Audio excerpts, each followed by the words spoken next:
தம்பி. வாங்க பூமர் தாத்தா. பூமரா அப்படின்னா என்னப்பா? சரி சரி சரி சொல்லுங்க தம்பி, தாத்தா. என் போன்ல பேலன்ஸ் இல்ல. என் வீட்டுக்கு ஒரு கால் மட்டும் பண்ணி தரீங்களா? பண்ணிடலாம் தாத்தா. நம்பர் சொல்லுங்க. நம்பரா?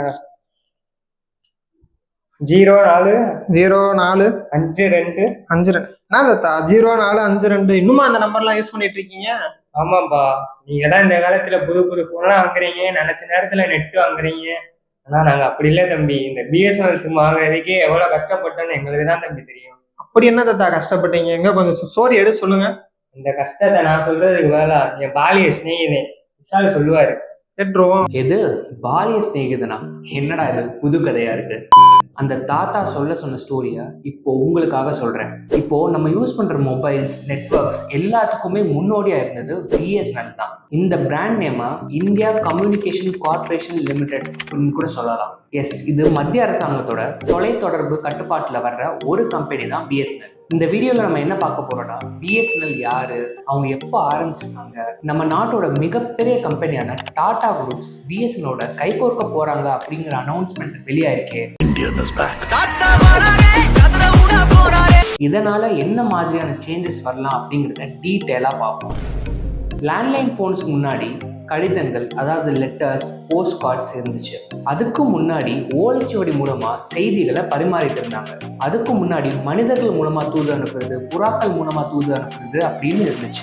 இப்படி இருந்த இந்திய தேசத்துல தொலை தொடர்புக்கு முன்னோடி அப்படின்னா அதுக்கு முழு கிரெடிட்டும் வெள்ளையர்களே சேரும். பிரிட்டிஷ் காலத்துல 19th செஞ்சுரியிலேயே தொலை தொடர்புக்கு முதல் அடித்தளம் போடப்படுது. முதல்ல இந்தியால 1850ல கல்கட்டால இருக்கிற டைமண்ட் ஹார்பருக்கு தான் முதல்ல தந்தி அனுப்பப்படுது. ஸோ அவங்க முதல் டெஸ்ட் முடிஞ்சதுக்கும் 1854 வரைக்கும் இந்தியா ஃபுல்லா அந்த தந்திக்கான கம்பிகள் போடப்படுது. ஸோ இப்படி இந்தியா ஃபுல்லா வயர்ஸ் போட்டதுக்கு அப்புறம் தான் இது மக்கள் பயன்பாடுக்கு வருது. ஸோ இதுக்கப்புறம் பல பரிணாமங்கள் கடந்து பல மாற்றங்கள் பெற்று 1990ல தான் முதல்ல இந்தியன் கவர்மெண்ட் பிஎஸ்என்எல் தொடங்குறாங்க. இதுக்கப்புறம் தான் பிஎஸ்என்எல் நாடு முழுக்க லேண்ட்லைன் வசதியை அறிமுகப்படுத்துறாங்க.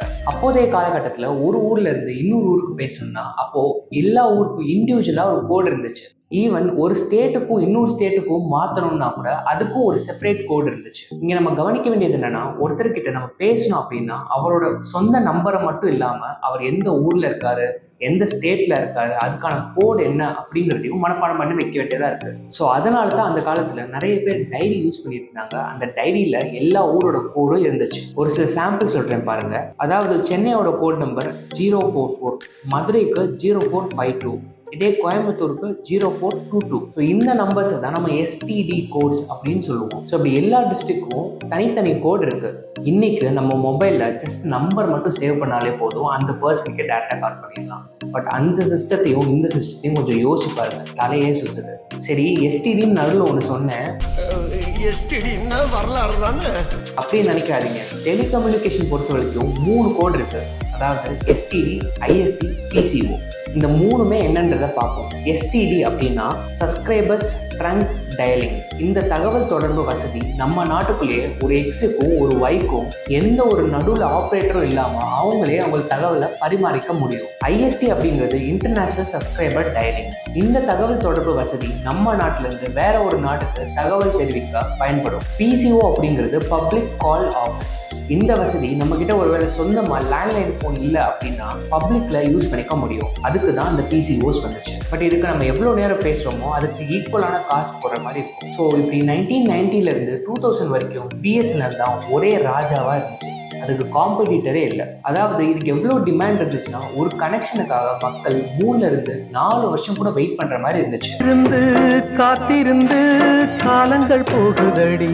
அப்பெல்லாம் கனெக்ஷனுக்கு அப்ளை பண்ணவங்களுக்கு எல்லாம் வருஷப்படி தான் கொடுப்பாங்க. இவ்வளோ வருஷம் ஒரு கனெக்ஷனுக்காக வெயிட் பண்றது மக்களுக்கு ரொம்ப பாரமா இருந்துச்சு. இங்க தான் மொபைல் போனோட என்ட்ரி. ஸோ இப்படி போயிட்டு இருந்த லேண்ட்லைன் பிஎஸ்என்எல் அப்போ மத்திய அரசாங்கம் ஒரு திட்டம் கொண்டு வர்றாங்க. அதாவது பெரிய பெரிய ஃபண்ட்ஸ் வச்சிருக்க கம்பெனி எல்லாம் இந்திய தொலை தொடர்பு துறையில என்ட்ரி ஆகலாம் அப்படின்னு ஒரு ரூல் கொண்டு வர்றாங்க. அதாவது 1G, 2G, 3G, 4G அப்படின்னு சொல்லக்கூடிய அரைக்கற்றைய ஆக்ஷனுக்கு விடுறாங்க. இப்படி ஆக்ஷன் விடுறது மூலமா கவர்மெண்ட்டுக்கும் நிறைய பணம் வந்துட்டு இருந்துச்சு. ஸோ இப்படிதான் கவர்மெண்ட் ஃபர்ஸ்ட் பிரைவேட் கம்பெனிகளுக்கும் சான்ஸ் கொடுத்துச்சு. மோனோபோலியா இருக்க பிஎஸ்என்எலோட காம்பீட் பண்ணி அவங்களோட பெட்டர் சர்வீஸ் கொடுத்தோம்னா நம்ம மிகப்பெரிய கோடிகள்ல சம்பாதிக்கலாம் அப்படிங்கிற எண்ணத்தோட நிறைய பேர் இந்த அலைக்கற்றைய வாங்கி குவிச்சாங்க. இப்படிப்பட்ட நேரத்துல தான் கைக்கு அடக்கமா இருக்கும், எங்க வேணாலும் கொண்டு போகலாம், வெயிட்டும் ரொம்ப கம்மியா இருக்கக்கூடிய ஒரு டிவைஸ் கண்டுபிடிச்சாங்க. அதுதான் செல்போன். இந்த செல்போன் எப்படி உற்பத்தி பண்றது அப்படிங்கிறது நம்ம நாட்டில் இருக்கிற உற்பத்தியாளர்கள் மித்த நாட்டில இருந்து பார்த்து ஈஸியா கத்துக்கிட்டாங்க. ஆரம்பத்துல இருந்த சில மொபைல் பிராண்ட்ஸும் சில நெட்வொர்க்ஸையும் பார்ப்போம். Nokia, Sony Ericsson, Samsung, Siemens. இந்த ஃபோன்ஸ் எல்லாம் நீங்க ப்ராபப்ளி கேள்விப்பட்டிருப்பீங்க. ரொம்ப கம்மியா கேள்விப்பட்ட நாஸ்டாலஜிக் ஃபோன்ஸை பார்ப்போம். First Motorola. நம்ம இந்தியாவில் முதல்ல பயன்படுத்தப்பட்ட பிராண்ட்னா அது மோட்டரோலா தான். 1995 மோட்டரோலா டைனா TAC 8000X அப்படிங்கிற பேர்ல தான் முதல்ல மோட்டரோலா அவங்களோட போனை வெளியிடுறாங்க. இன்னும் கரெக்டாக சொல்லணும்னா இந்த உலகத்துக்கே முதல்ல மொபைல் ஃபோன்ஸ் அறிமுகப்படுத்தினது மோட்டரோலாவோட ரிசர்ச்சரும் எக்ஸிக்யூட்டிவுமான மிஸ்டர் மார்டின் கூப்பர் அவர்கள் தான். April 3, 1973 முதல்ல இவர் ஃபோன் கண்டுபிடிச்சு முதல் கால் பேசப்பட்டுச்சு. அப்போதைய காலகட்டத்தில் கம்யூனிகேஷன் நெட்வொர்க்ல இறங்கி பிசினஸ் செய்ய முடியாம க்ளோஸ் பண்ண சில நிறுவனங்களை பத்தி பார்ப்போம். First Modi Telstra. இந்தியாவும் ஆஸ்திரேலியாவும் கம்பைண்டா நடத்தின நிறுவனம் தான் இது. இந்த நிறுவனம் தான் இந்தியாவில் முதல்ல அதாவது 1995 அவங்களோட சேவையை தொடங்குறாங்க. ஆனா பல காரணத்தினால 1997 அதாவது தொடங்கின 2 வருஷத்துல இந்த கம்பெனி பல கோடி நஷ்டம் அடைஞ்சு க்ளோஸ் பண்ணிட்டு போயிடுறாங்க. ரெண்டாவது BPL. இந்த நிறுவனம் 1995 ஸ்டார்ட் பண்ணி சக்சஸ்ஃபுல்லா ஓடிட்டு இருந்துச்சு. Third Aircel.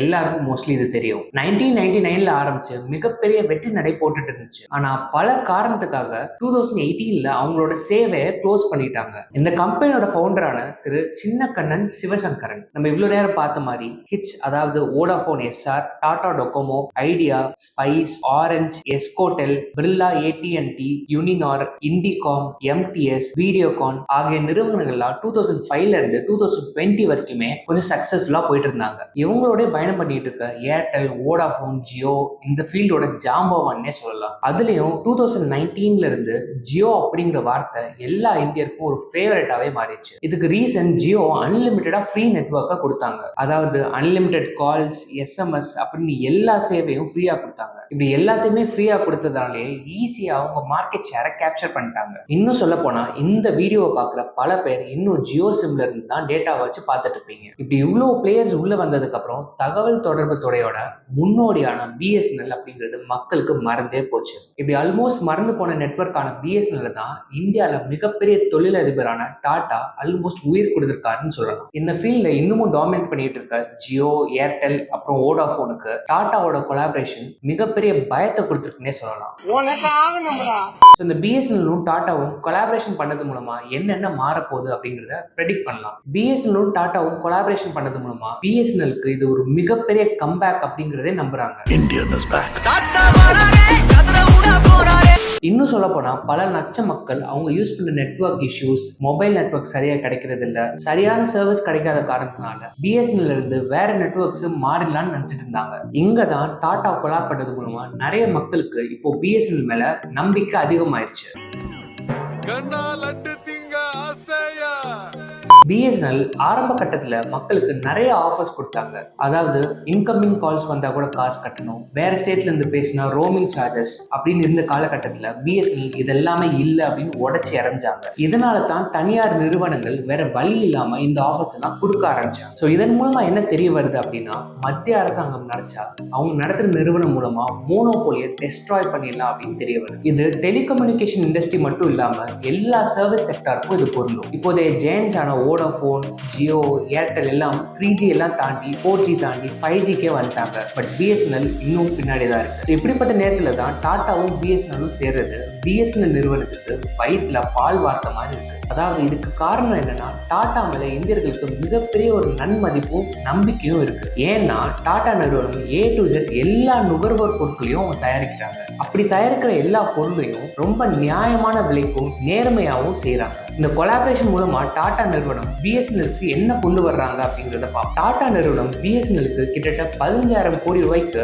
4G நெட்வொர்க்காக சைன் பண்ணியிருக்காங்க. நம்ம நாடு முழுவதும் 1 லட்சம் நெட்வொர்க்ஸ் டவர் கட்டுறதுக்கான பணிகள் போயிட்டு இருக்கு. இன்னைக்கு ஸ்டேட்டஸ் படி கிட்டத்தட்ட 40% ஒர்க்ஸ் முடிஞ்சிருச்சு. முதற்கட்டமா ஆகஸ்ட் 15க்குள்ள சென்னை, திருவள்ளூர், செங்கல்பட்டு, காஞ்சிபுரம் ஆகிய மாவட்டங்கள்ல 4G சர்வீஸ் நெட்வொர்க் சிறப்பா இருக்கும் அப்படின்னு பிஎஸ்என்எல் அனௌன்ஸ்மெண்ட் பண்ணியிருக்காங்க. சில தனியார் நிறுவனங்கள் இந்த இடத்துல எல்லாம் நம்ம டவர் இன்ஸ்டால் பண்ணணுமா அப்படின்னு தயங்கிட்டு இருந்த நேரத்திலேயே பிஎஸ்என்எல் ரொம்ப தைரியமா அந்தந்த இடத்துல நெட்வொர்க்கை இன்ஸ்டால் பண்ணாங்க. அதே இன்னும் தொடரிட்டு இருக்காங்க. இப்பதான் பிஎஸ்என்எல்லே 4Gக்கு வர்றாங்க. பட் இவங்க என்ன கிளைம் பண்றாங்கன்னா 2025ஓட மிட்ல கண்டிப்பா எல்லாருக்கும் 5G சர்வீஸ் வந்துரும் அப்படின்னு சொல்றாங்க. ஏற்கனவே மக்களுக்கு பிஎஸ்என்எல் மேல இருந்த சர்வீஸ் குறைபாடு, டிப்பிக்கல் கவர்மெண்ட் எம்ப்ளாயி பிஹேவியர் இதெல்லாமே டாடா கொலாபரேஷன் அப்புறம் மாறிடும்னு நம்புறாங்க. இப்படி டாட்டாவும் பிஎஸ்என்எலும் கொலாபரேஷன் பண்ற நேரத்துல தான் எலான் மஸ்க் அவரோட ஆதரவு கரங்களை பிஎஸ்என்எலுக்கு நீட்டியிருக்காரு. இந்த சப்போர்ட் இந்தியன் கன்சூமருக்கு மிகப்பெரிய உற்சாகத்தையும் ஒரு நம்பிக்கையும் தந்திருக்கு. எலான் மஸ்க் தன்னோட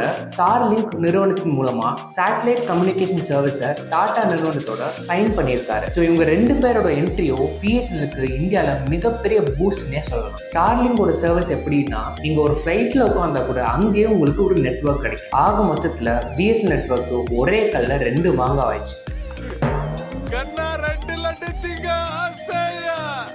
ஒரு அரசாங்க நிறுவனத்துக்கு போட்டியா பிசினஸ் செஞ்சு பல கோடி ரூபாய் லாபம் சம்பாதிச்சிருக்க இந்த தனியார் நிறுவனத்துக்கு மத்தியில டாடா செஞ்சது மிகப்பெரிய பாராட்டக்கூடிய விஷயம். வாவ், நீயும் பிஎஸ்என்எல் நானும் பிஎஸ்என்எல் தான் அப்படின்னு நம்ம சந்தோஷமா பேசிக்கிற தருணம் சீக்கிரம் வந்துடும் அப்படின்னு எதிர்பார்க்கலாம். பிஎஸ்என்எலோட டேக்லைனே மக்களுக்கு இன்னும் குறைவான விலையில் அப்படின்னு தான். ஸோ இதை மறுபடியும் கேட்க தயாரா இருக்கும். இந்த வீடியோல பிஎஸ்என்எலும் டாட்டாவும் கொலாப் பத்தி பார்த்தோம். இன்னொரு வீடியோல வேற ஒரு புது கான்செப்டோட வரேன். Until then, bye from Vishal.